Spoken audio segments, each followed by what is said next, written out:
NASA's Orion spacecraft will soon enter Earth's atmosphere at nearly 25,000 mph. What will happen next? NASA's Orion spacecraft will splash down in the Pacific Ocean on Sunday at 9:39 a.m. PST, bringing an end to a several-week-long journey 40,000 miles beyond the Moon and back. During its historic mission, Orion reached a record-setting distance of 268,563 miles from Earth, beating the previous record set by Apollo 13 in 1970. Space buffs can tune into NASA's live stream with coverage beginning at 8 a.m. PST to witness some extreme physics, what will be the last leg of the historic Artemis I mission, which launched from Kennedy Space Center in Florida on November 16th. The numbers are mind-boggling. The Orion capsule will hit Earth's atmosphere flying at speeds of almost 25 miles per hour and experience temperatures nearing 5,000 degrees Fahrenheit in the process. Ian Boyd is a professor in the Ann and H.J. Smead Department of Aerospace Engineering Sciences who has spent his career studying hypersonics, or vehicles that travel far faster than the speed of sound.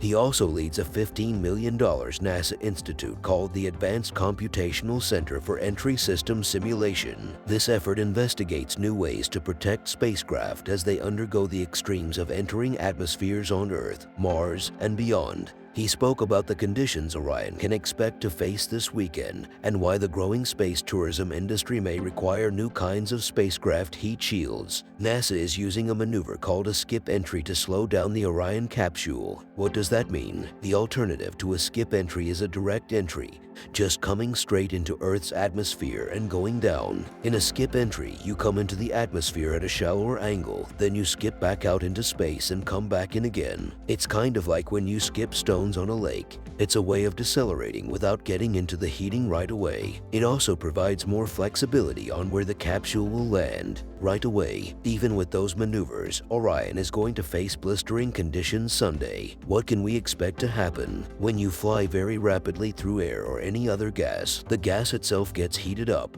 It's like the friction when you rub your hands together. In this case, when you're coming back from the moon at those velocities, the temperatures of the gases are higher than the surface temperature of the sun, many thousands of degrees. Orion isn't carrying any human crew members on this mission, but it will in the future. How will NASA keep them safe from that kind of heat? Unlike airplanes, hypersonic vehicles, including capsules, have what's called a thermal protection system. Usually, it's a collection of different materials that cover the outside of the vehicle to ensure that heat is kept out. Artemis uses what we call an ablating thermal protection system. This is material that, by design, disintegrates under heat and comes apart atom by atom, but in a controlled, well-understood way. As it disintegrates, those atoms carry energy and heat away from the vehicle. That strategy is pretty similar to what NASA did during the Apollo era. Our scientists also exploring new ways of protecting spacecraft on re-entry. One of the highlights of the Access Institute is that we're going to analyze NASA's upcoming Mars sample return mission, which is scheduled for later this decade. NASA is going to fly to Mars, land a rover on the surface, scoop up some Martian dirt,